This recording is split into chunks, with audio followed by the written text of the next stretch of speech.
الحمد لله وصلى الله على نبينا محمد وعلى آله وسلم أما بعد فنبدأ إن شاء الله nous commençons donc إن شاء الله euh, hop, بسم الله اضبط ما حركة ما لونه أحمر donc اضبط c'est-à-dire que soit précis dans le sens mais les اضبط حركات mais les حركات de ce qui est en couleur rouge. Donc, tout ça, c'est un exercice qu'il faut que vous fassiez. Al-Muslim, Sadiq. Donc, je fais juste la traduction, mais il faut savoir s'il faut marquer Al-Muslimou ou Al-Muslimoun ou Al-Muslimin ou Muslimi, etc. Al-Muslim, donc le musulman, Sadiq est véridique. Inna al-Munafiq, certes l'hypocrite, Kadhiboun est un menteur. Kana al-Muallim, Hadira. Donc, le professeur, l'enseignant, était présent. Hadir, présent. Kanat al-muallima, donc là, c'est l'enseignante, était hadira, présente. Donc, hadiratun, tantin, à vous de savoir. Yabir, alors c'est quoi? Yabira, yabi'u, yabi'i, vous devez le savoir, ça c'est un firme mudari, yabir. Il vend, donc al-fallah vend une vache. L'enfant écrit un mot. Nous, ce qu'il nous faut, c'est les harakats, sur ce qui est sur les harakats, sur les lettres qui sont en couleur rouge. Ensuite, ça c'est le premier exercice. D'accord? Ça c'est le premier exercice. Le deuxième exercice, fait le jumal sabiqa. Le jumal, c'est le pluriel de jumla. Jumal, jumla. Une phrase jumla, des phrases jumal. Donc, dans les phrases sabiqa qu'ils ont précédées, c'est-à-dire dans ces phrases-là, toutes ces phrases-là, qu'est-ce qu'il faut faire?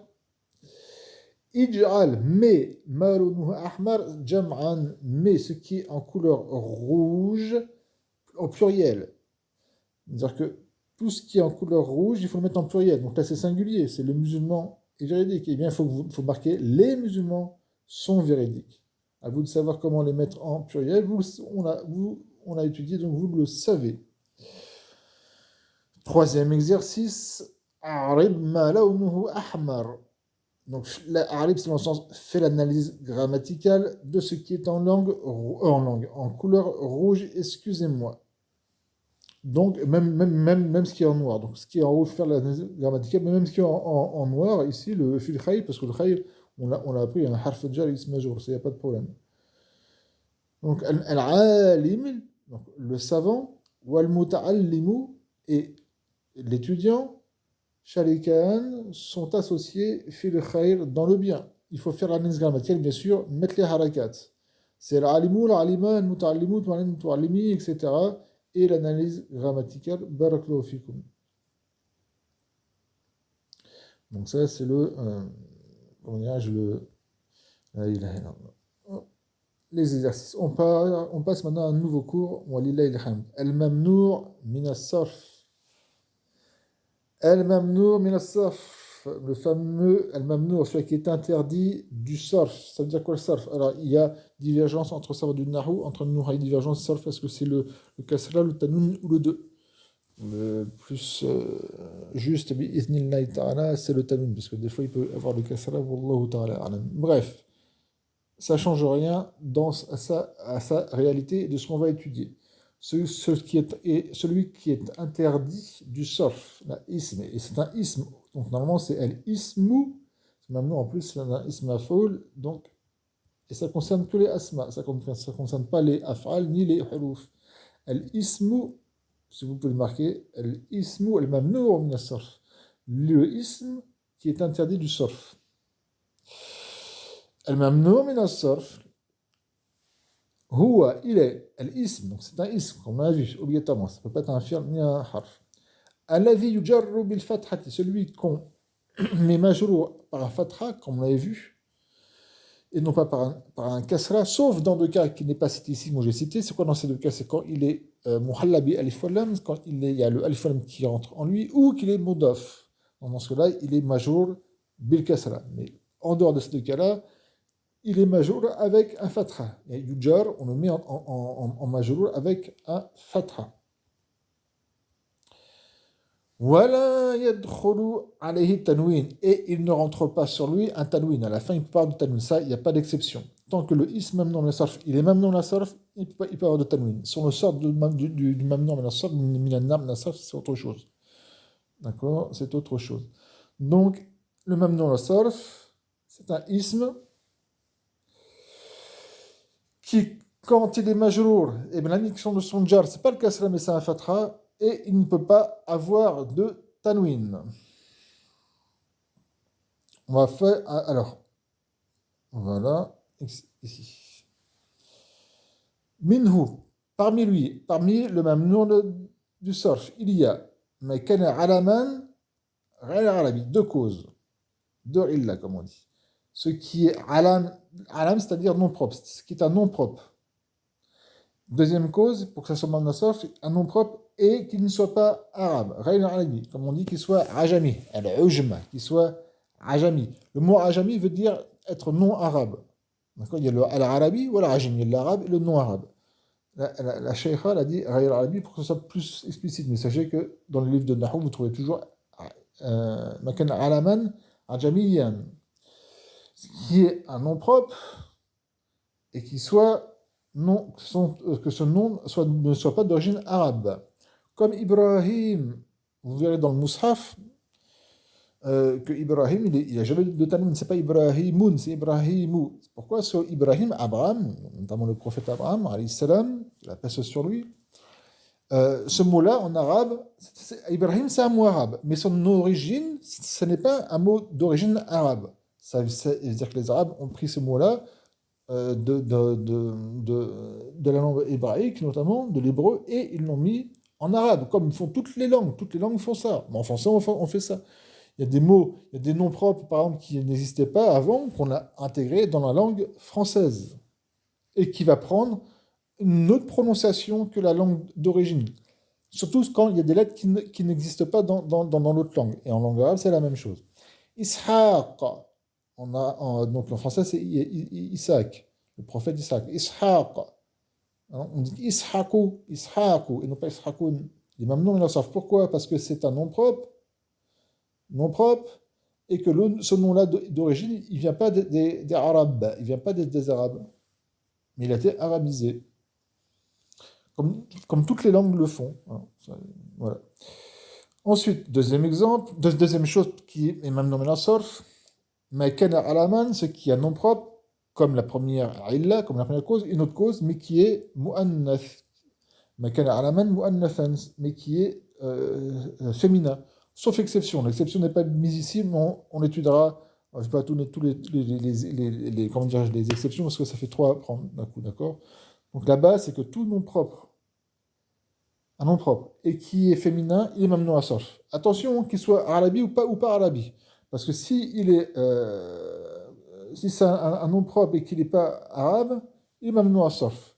Mais un nom propre qui est qui est féminin, eh bien il est même nom à sarf. Et bien que son nom-là soit à l'origine un mot arabe, un nom propre arabe, pas pris parmi les langues non arabes. Donc, exemple, comme c'est marqué entre parenthèses, la chair a marqué Aou. Bon. Ou bien, Martouman Tanis, ou bien qu'elle soit finie, à la fin de ce mot, il y a Tanis. Il y a le ta de la féminisation, qui s'appelle ta marbuta. Tanis, elle mutaharrika. Bien que le mot, bien que la personne, c'est un homme, mais son nom, à la fin de son nom, il y a un tamarbuta, qui est un tas de féminisation, comme on va voir. Et en fin de compte, ce qu'elle a marqué ici, ce que vous trouvez dans les livres de Nahou, c'est Makan Alaman, ce qui est nom propre, Mu'annathan, qui soit féminin, et que cette féminisation soit Ma'nan, dans le sens, c'est-à-dire que c'est pour le nom, pour une femme, ou Lovdan, ou de prononciation, c'est-à-dire que la personne, ce n'est pas une femme, c'est un homme, mais la prononciation, comme on va le voir, comme on l'a dit, le Tamarbout, le Taïtanis, c'est féminin, ou que ça rassemble les deux. Et elle a marqué trois exemples, justement, où il y a ceci. Le premier exemple qui est Fatima. Fatima rassemble les deux cas. Le mot Fatima en français, hein, Fatima, c'est un nom pour une femme. Donc c'est un nom, et c'est un nom arabe, hein, à la forme Farila. Faril. Donc Fatima, c'est un nom pour une femme. Donc c'est même nom Minasaf. On ne cherche pas, entre guillemets, à comprendre. Il y a cette cause-là. Il y a une deuxième cause qui le rend même nom de la surf, c'est le fait qu'à la fin de ce nom-là, il y a un tamarbuta. Et ce tamarbuta, c'est par la prononciation qu'il est féminin. Donc le mot Fatima est le même nom à surf parce que c'est nom propre. Et deuxième cause, bah, c'est que c'est pour une femme, et en plus de ça, la prononciation est féminin. Deuxième exemple, Mariam. Mariam, qui est un nom arabe, bien qu'il désigne pour qui désigne notamment Marie, la mère de Jésus, alayhi salam, que la paix soit sur eux deux. Jésus, Isa, sallallahu alayhi wa sallam, comme on dit en arabe, Isa, Jésus, qui est un prophète, parmi tous les prophètes, ni plus ni moins, sa mère, Mariam, qui l'a enfanté sans qu'il y ait d'homme, comme vous le savez. Pour ceux qui disent parmi les chrétiens que la preuve comme quoi Jésus est Dieu, le Fils de Dieu, etc., parce que c'est Dieu qui l'a enfanté, billah, que nous en préserve de ceci, c'est faux. Il a seulement ordonné à ce que Mariam soit enceinte, elle était enceinte. Allah, Dieu fait ce qu'il veut. Et si les chrétiens qui disent ça sont honnêtes, ils devront dire alors que Ève est aussi la fille de Dieu, est une déesse ou est Dieu, etc. Parce que Ève n'est née seulement que d'un homme, pas d'une femme. Et plus que ça, c'est Adam. Adam qui n'a été créé ni d'homme ni de femme. Donc voilà, donc ça c'est pas du tout un argument pour dire que Aïssa, Jésus, alayhi salam, a une divinité. Le fait qu'il soit né que d'une seule femme sans qu'il y ait eu de père. Parce que, je répète, Ève est née avec un père sans qu'il y ait de mère, et Adam est né sans père ni mère. Et le reste de l'humanité a tous besoin d'un père et d'une mère, et de ceci, il y a une hikma, une sagesse. Nous poursuivons, bi'iznillahi ta'ala. Le mot Mariam, il est féminin, parce que ça indique pour une femme. Donc c'est un nom propre pour une femme. Et bien qu'à la fin, il n'y ait pas de tamarbuta. Donc le nom en lui, la prononciation de Mariam n'est pas féminin, c'est masculin, entre guillemets, la prononciation, parce qu'il n'y a pas de, à la fin, il n'y a pas de tamarbuta, il n'y a pas le ta de la féminisation. Mais le sens, c'est pour une femme. Donc c'est même nom, mais là, donc on dit Mariam, on ne dit pas Mariamoun. Troisième exemple, Hamza, c'est le nom d'un homme. Il y a notamment un sahabi qui était l'oncle du prophète, qui s'appelait Hamza. Il y a plein de personnes qui s'appellent Hamza. Hamza, il est même nom, mais alors ça, vous voyez, il y a marqué Hamzatou. Il n'est pas marqué Hamzatoun. Pourquoi? Parce que, un, c'est un nom propre, et Dieu, et de deux, il est féminin. Mais féminin, non pas dans le sens, mais dans la prononciation. Parce que Hamza, c'est pour un homme, donc il n'est pas féminin. Oui, mais à la fin, qu'est-ce qu'il y a, vous voyez? Il y a le tamarbuta.